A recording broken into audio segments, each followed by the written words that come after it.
Hi brothers, sisters and friends, welcome back to my channel and welcome to the review of the Jehovah's Witness Convention. And in this video I'm reviewing Saturday morning part 2. Let me apologise for the background noise. My neighbours are building an extension, so if you hear building work going on, I do apologise.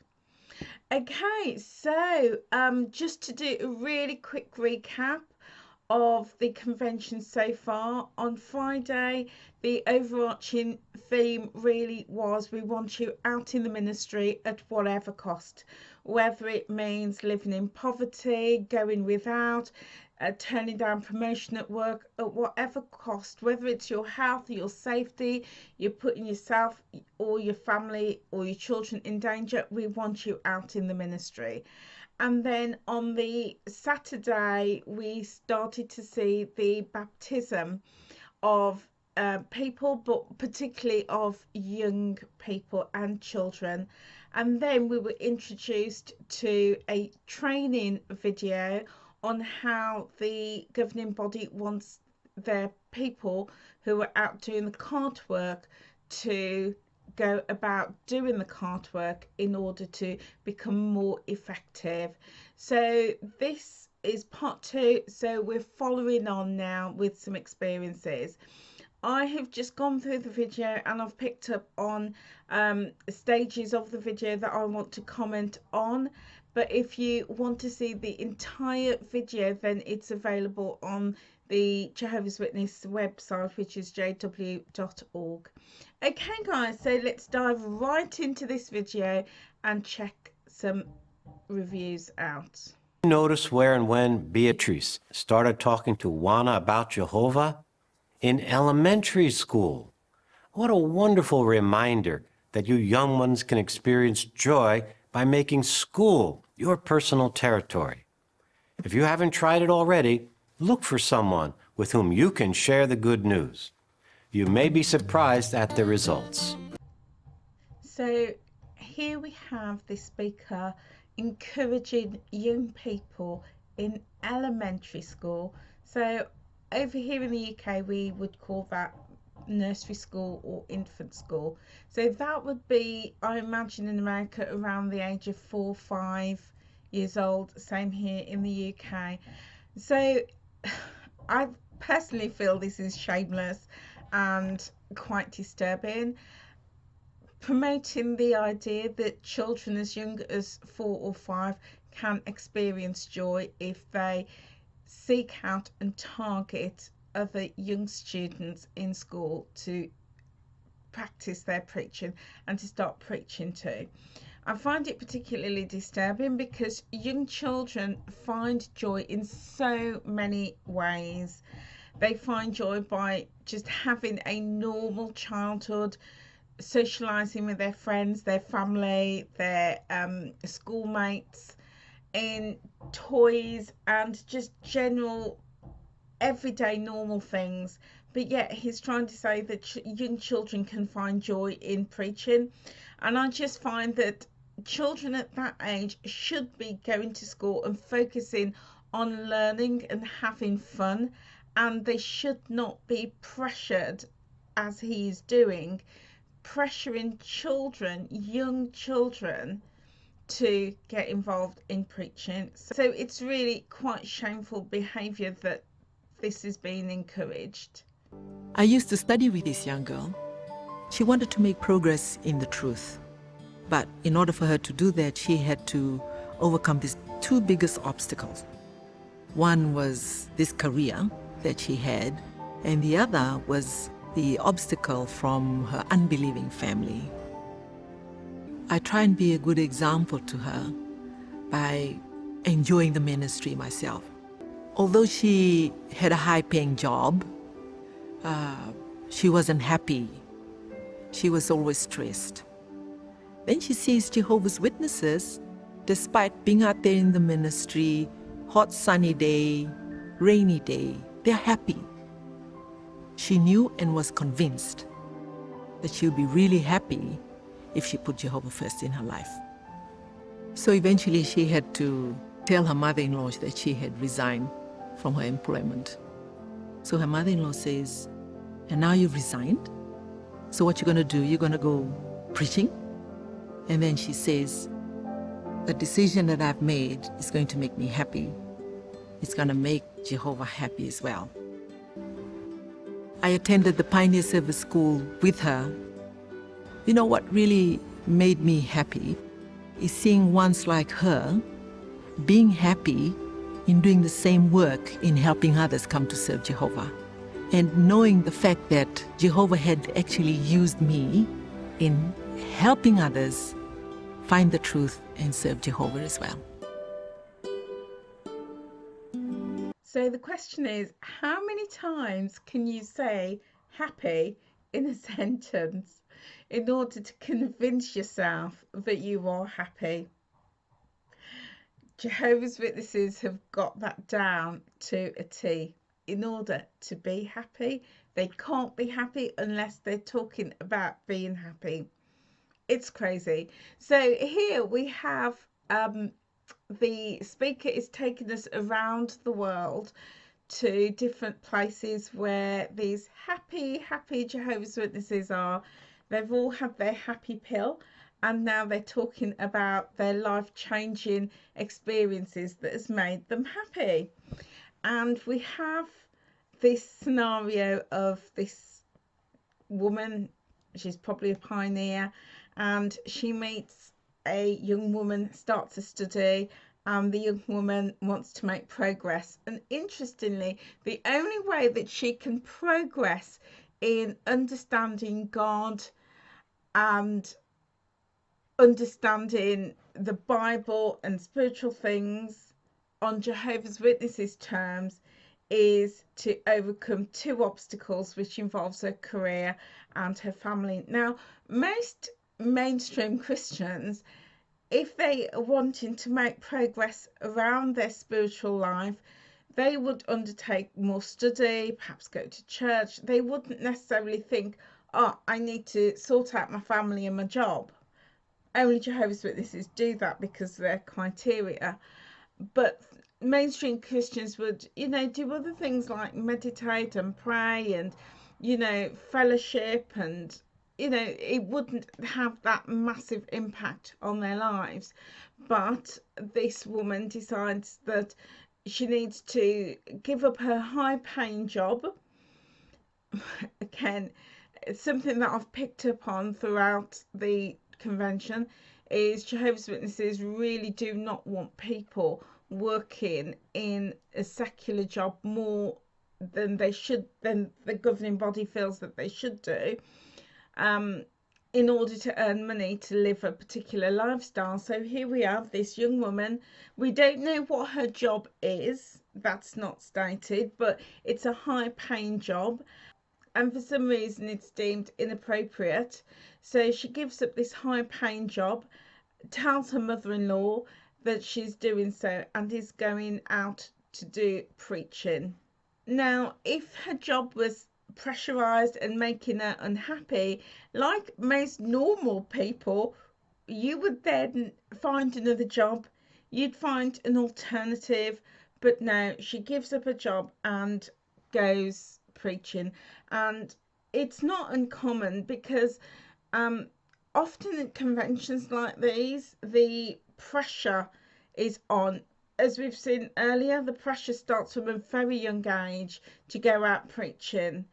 And people would often come away from conventions or assemblies having been pressured to do more, and many people would come away and end up going part-time or giving up their job altogether so that they can pioneer.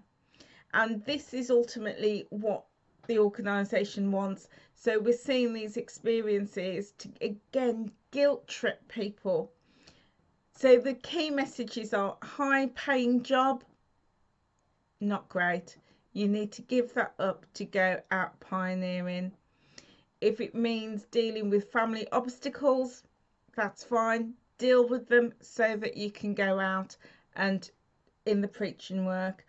And it's also misleading to think that by being out in the preaching work, you're going to be happy. So this again is the consistent theme of the convention. Bolivia presents unique challenges to our about 28,000 brothers and sisters who live here.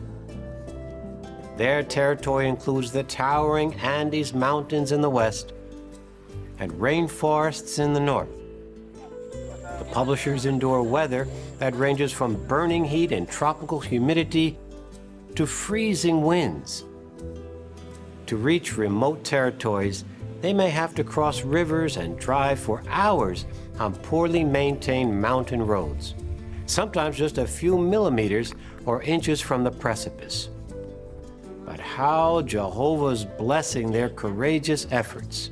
Now, in my previous reviews, part 1 to 5, which I will drop a link in the description box below, in each of those reviews I've highlighted that Jehovah's Witness, the governing body, has no regard for its followers' health and well-being and expect people to go out in all sorts of conditions, putting their health, their wellness, their families at risk. And here we have another example of the conditions that the Jehovah's Witnesses, the rank and file in Bolivia, need to endure in extreme conditions, from mountainous regions to rainforests, and in extreme weather conditions, right through to the dangerous environments that living in, crossing dangerous mountain roads,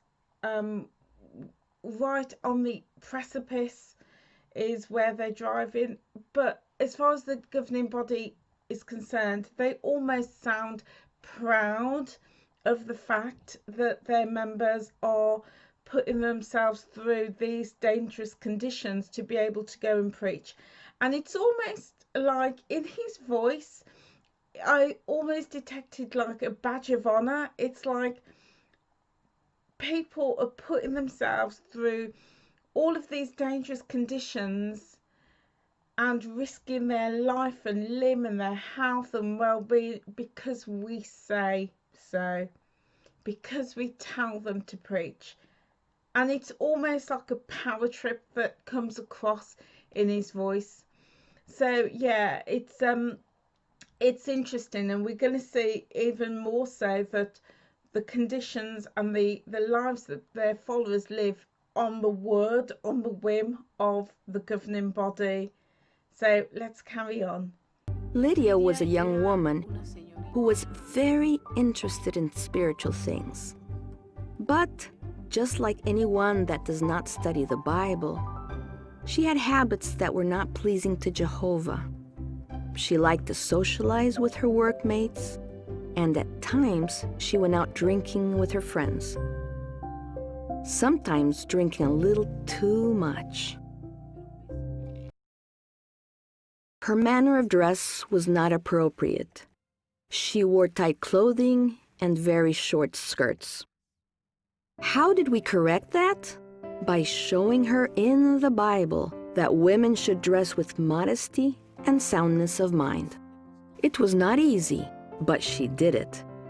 After that, when she attended meetings, she looked like one of Jehovah's Witnesses. When you plant a literal plant, you start to water it, and it keeps growing. While you're sleeping, you don't know how those changes happen. It happens exactly the same way with a Bible student. Over the years, I have learned so much about disciple making, especially that this work is not ours. When Bible students make progress, it is thanks to the blessing of Jehovah, because he sees their hearts. So we're not working for a man. We're working for the Most High God. So we have another experience from this woman who talks about her Bible student named Lydia.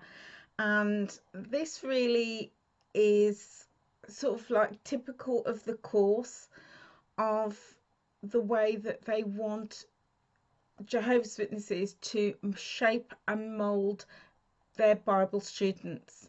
So it's crazy. So she talks about this lady called Lydia, who is a Bible student, and she had some ways that just, in her opinion, weren't pleasing to God Jehovah. And when I'm doing these reviews, I always have to remember that when they're talking about God Jehovah, they're not talking about the Almighty, the divine, the all-being. They're not talking about that. They're talking about their idol, their God, Jehovah, who lives in New York, in Warwick, in their Bethel, their man-made God, on who they have adopted and rewrote the Bible to please their God, Jehovah. So this lady Lydia is studying, and her habits were not pleasing to their God Jehovah.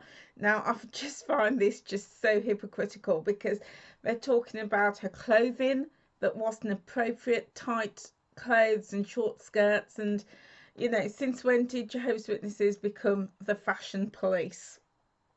You know, and we know that some of the governing body members have a lot to say about tight clothing, which I just think is outrageous. You know, they have no place to talk about clothing, and surely that is something for the individual to decide what they want to wear.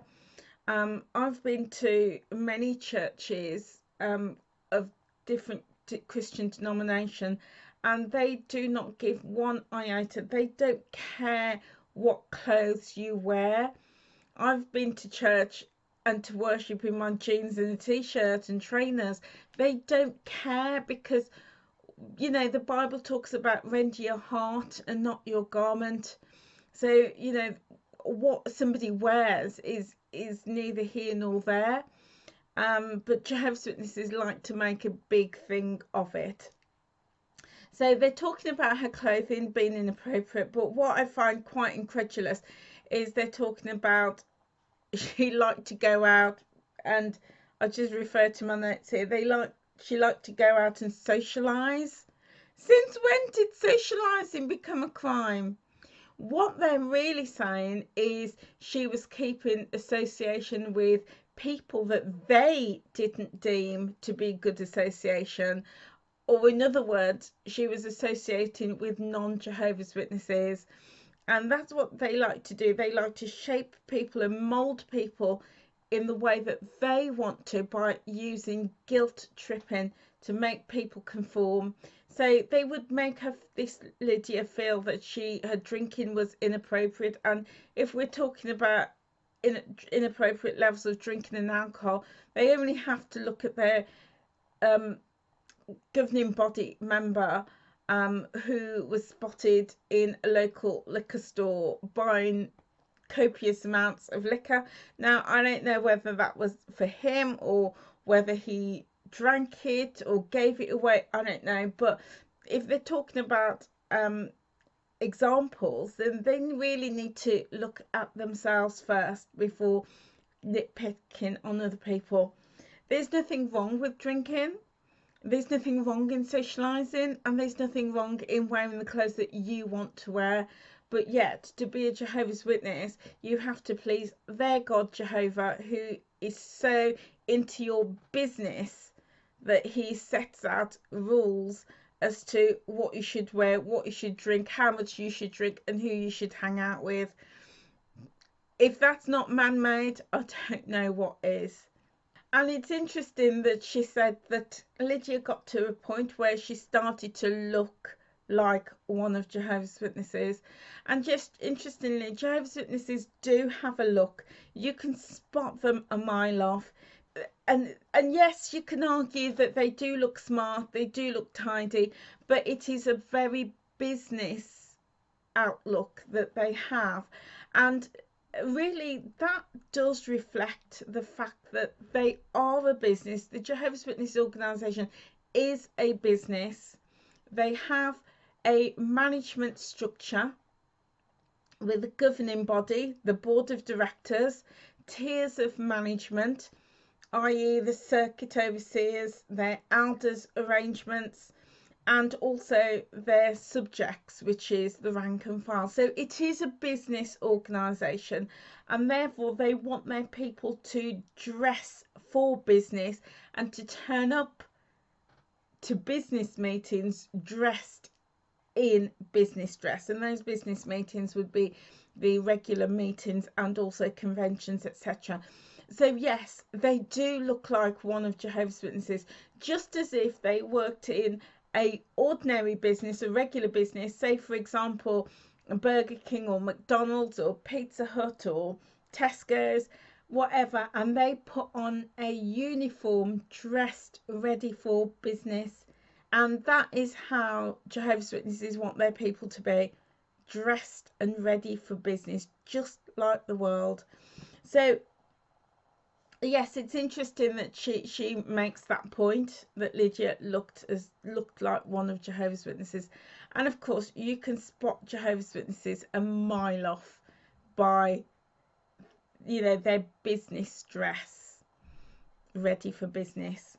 And the other point that she makes is that, you know, they're working not for a man, but assumedly for their God, Jehovah. And they really need to stop and backtrack, because they are working for a man.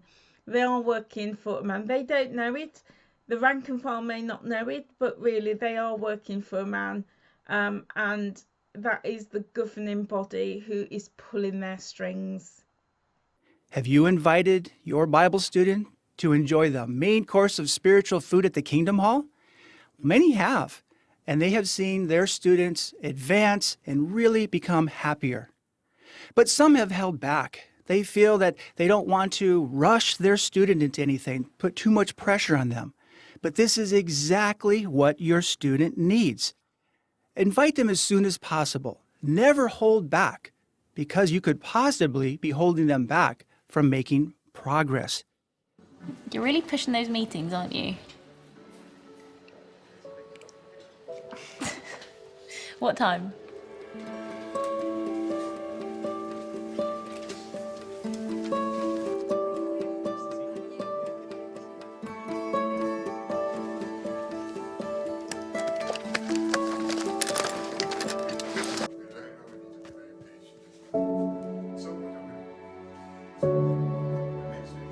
I couldn't believe I missed her part.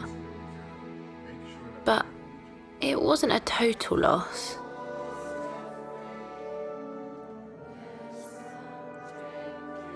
Nita had said, at the hall, everyone loves one another. But until I'd felt it, I had no idea. I told her I'd be back. So now we're back to this scenario with Jade and Nita. So the previous experiences in the morning session was showing how the Jehovah's Witnesses has sort of helped the Bible students to make those changes in their life so that they become happy. So now we're back to Jade and Nita. And Nita here is pressuring Jade to attend meetings, just as the speaker has said. What are you waiting for? Invite them quickly. So she invites her along, and notice that Jade has been studying. She's at college or maybe university, and she is studying. She's had to leave off her studies to get to those meetings. Now, it could be that she was studying for an exam the day before, the following day, or maybe needed to get coursework in, but she's been pressured so much she puts her studies aside to attend the meetings. She gets there late, but she's there, and the congregation has already been prepped, because they've been saying in the talks in the previous videos, and I say if you've not seen those, please check those out in the description box below. But they have prepped the congregation that when new people come, love bomb them, go up to them, show them your love bomb them, and just show them how warm the congregation is. So, and that is exactly what's happening in the scenario. The congregation's been prepped. People know that Nita's bringing her Bible study. So, yeah, everybody's going to come over and welcome her and hug her, and all the kids are going to come up. And so, you know, people are going to be shown all that love. And sometimes, especially when people are vulnerable, or when they're lonely, or they feel isolated, that can actually feel like a good thing for them. So they're going to be thinking, oh, this is a good place. I'm going to meet lots of lovely friends. I'm going to feel comfortable and safe here. Little do they know that this is a snare, this is a trap. Because in a few weeks' time, if they decide they don't want to carry on studying the Bible, all of that love bombing is going to stop. So yeah, it's quite, again, you know, there's just so much about the Jehovah's Witness organisation that's built on deception. It's a thin veil that if you peered back behind it, you'd really see what it's like. But on the outside, the PR image is very glossy. So we have Jade being love bombed by the congregation, and she's turned up. Just one small point I want to point out here. Look at how Nita is dressed.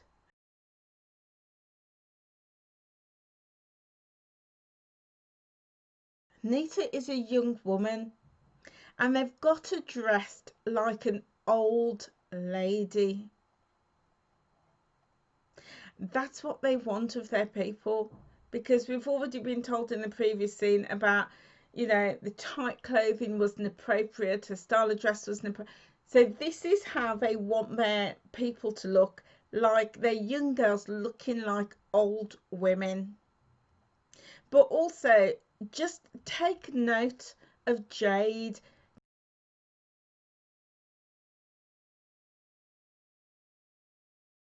Jade has turned up in her jeans, her leather jacket. She's got coloured streaks in her hair.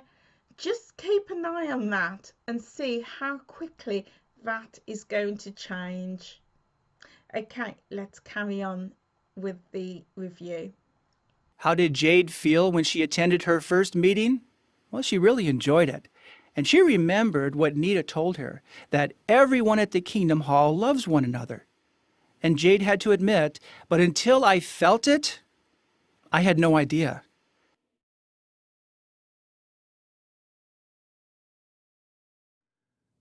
To begin, let's illustrate the importance of helping our Bible students to avoid bad association. If we are to help our students to progress, we must keep in mind why avoiding bad associations is so important.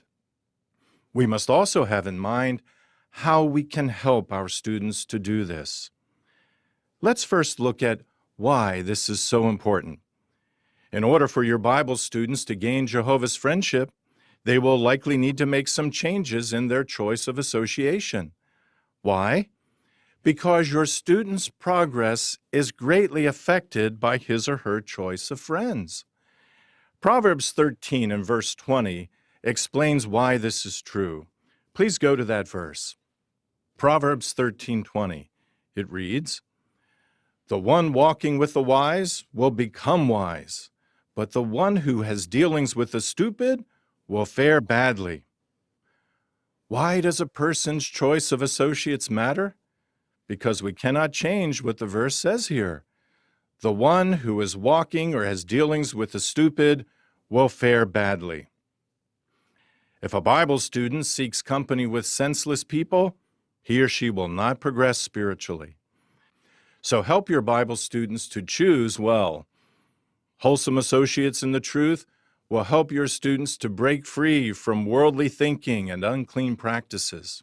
So it's incredible how quickly things have started to change within just a few weeks, from Jade stopping at the cart outside of her college or university and having a conversation with Nita. She is now shirking her studies, started going to meetings, and now Jade will have her friends and everybody that she's known around her slowly removed and replaced by the Jehovah's Witnesses through the technique of love bombing. And it's going to happen so subtly and so quickly, she won't even notice. But the scary thing is, she'll be thinking that she is in control and making these decisions for herself, when really she's already got her mind controlled, and she will be making those decisions based on the mind control that has subtly been instilled in her. So let's carry on and have a look. Do not be misled. Bad associations spoil useful habits. Okay, but what's good associations? Well, we have wholesome gatherings with our brothers and sisters from the congregation.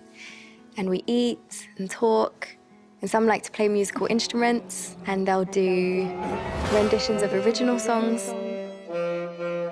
And we have a really nice time. Yeah, I don't do that. It's not boring. Sure it's not. Well, what do you do?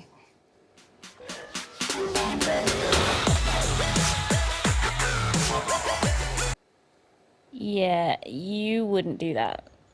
It's not exactly wholesome. But you gotta have fun, right? True. And we do. See for yourself. I'm having some people over this weekend. Why don't you come?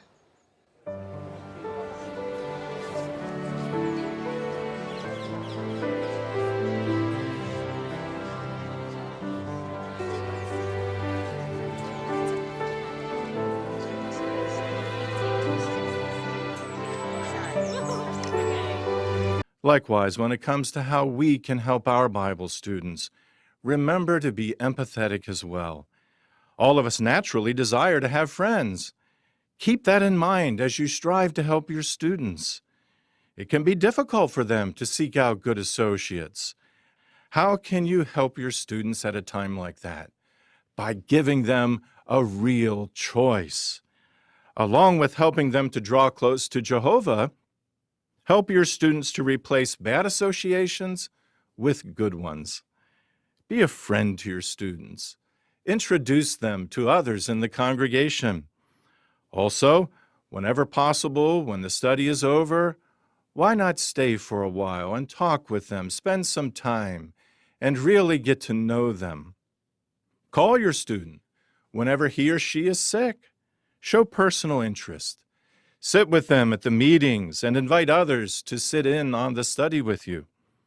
And as illustrated in the video, like Nita, include your student in upbuilding social activities. It's also important to help your Bible student understand that bad association is not limited to morally debased people. The Bible tells us that the whole world is lying in the power of the wicked one. So then kindly help your students to see that we must also avoid association with those who may appear to be morally clean, but who lack faith in the true God, Jehovah. In all of these ways, we see why we must help and how we can help our Bible students to avoid bad associations and accept good ones. So here we've got more instructions on how to really extend the love bombing to the Bible students. Did you notice, Jade, that now her coloured hair has gone?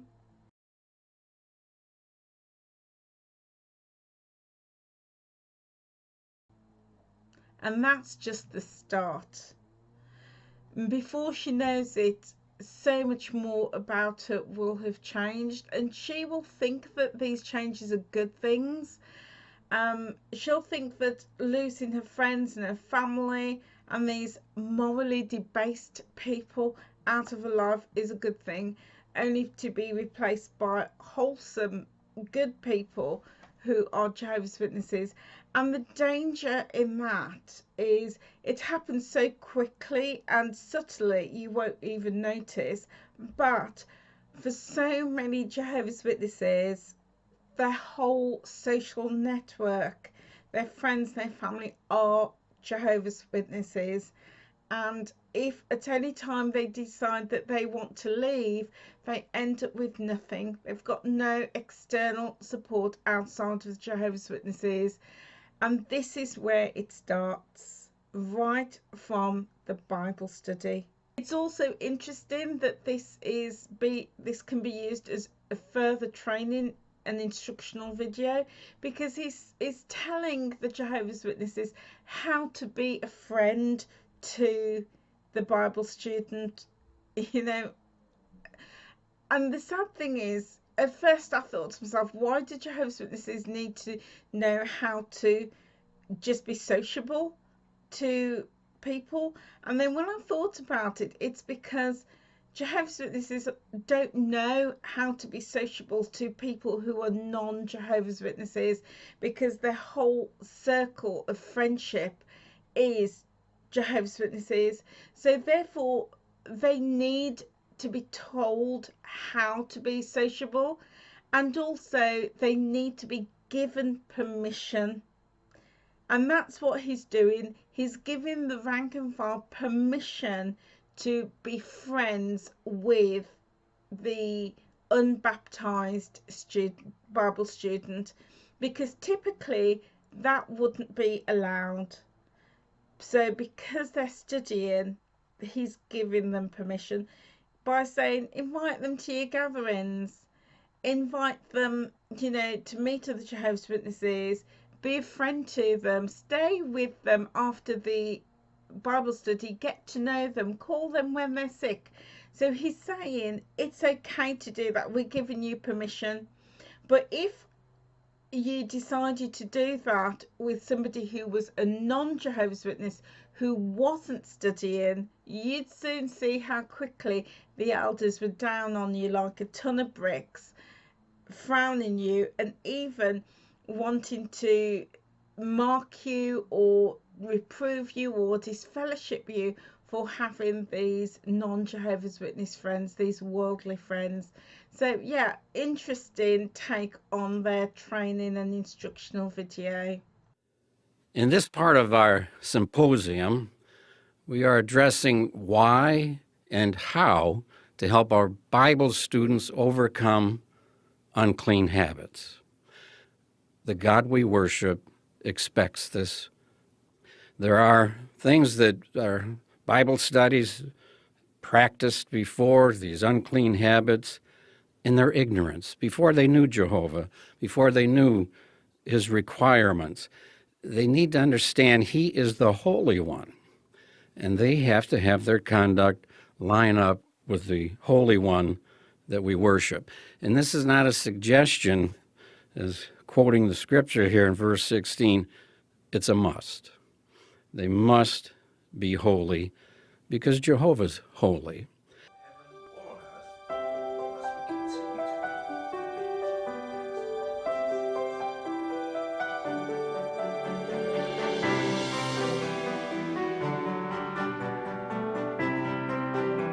Nita and I talked about it. Part of me felt a bit scared. Part a bit crazy. Me knocking on doors. But I knew this was the right thing to do. A minister should also be free from all non-medical use of addictive or mind-altering substances. Non-medical? But taking something when I'm feeling a little stressed, like maybe, I don't know, a little weed, that's okay, right? And it's for the stress. I guess I didn't quite understand what medical meant. So we see you during the week. Yeah, okay. Thank you, Jade. Thanks. We'll be back. You can guess what our next few studies were about. And you should continue to be made new in your dominant mental attitude. Knowing it was wrong was easy. Figuring out how to cope without it wasn't.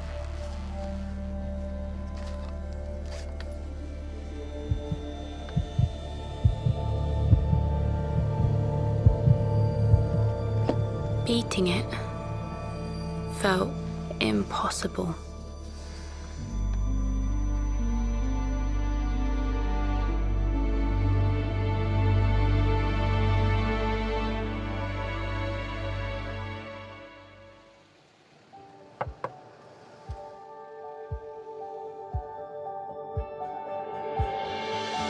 Being free of it to serve Jehovah felt amazing.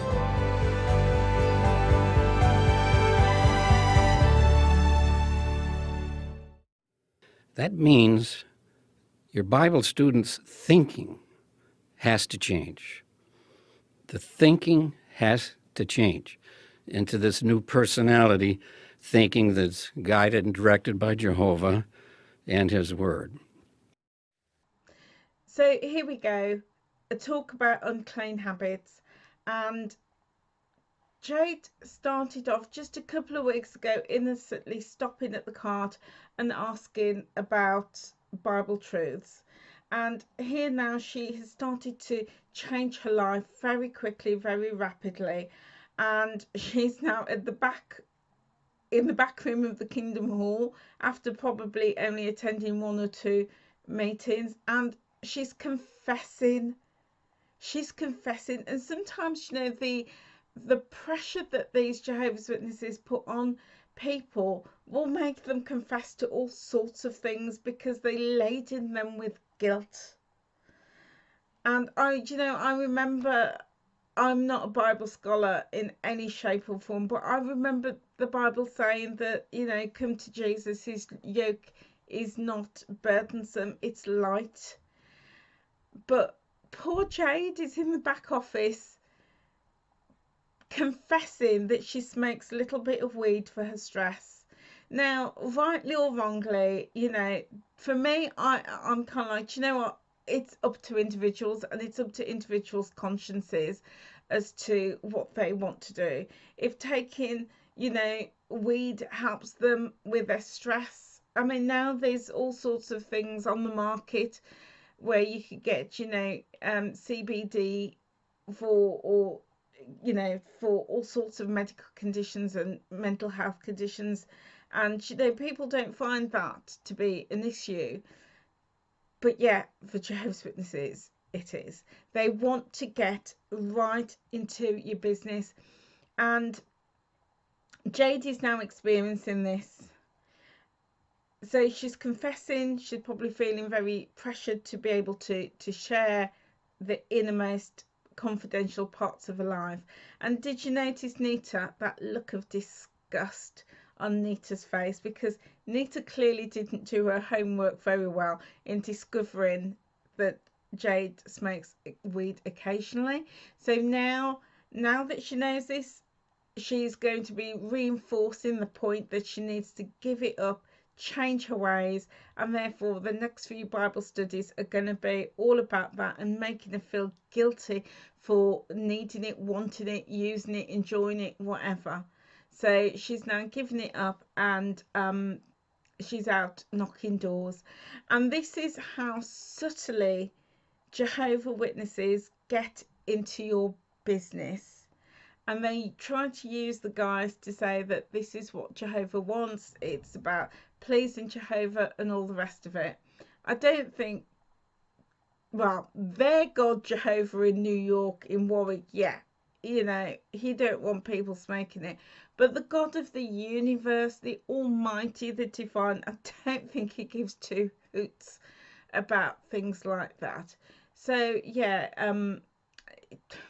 it's, I just find it, having been a Jehovah's Witness and been subject to this, and also studying with people and bringing them into the truth, and also imposing this lifestyle upon them, it's interesting for me to now sit back and see it from an independent perspective, and my eyes is open, because I didn't even realize that that was the process that I had gone through and also taken people through to get them to change their lives, and it's very, very subtle.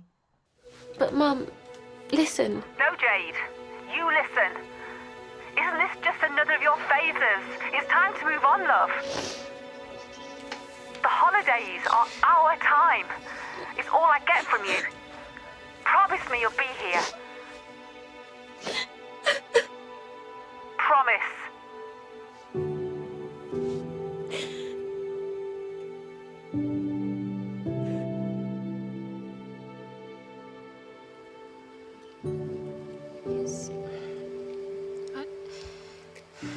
I really don't want to disappoint her, but I can't disappoint Jehovah. Of course.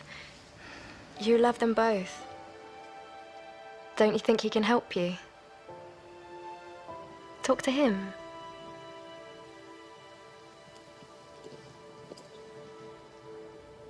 I spent a long time pouring out my heart to him.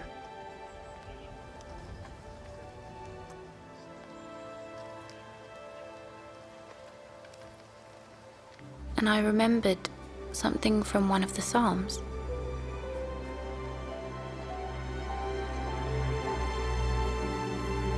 I will walk in your truth, unify my heart to fear your name.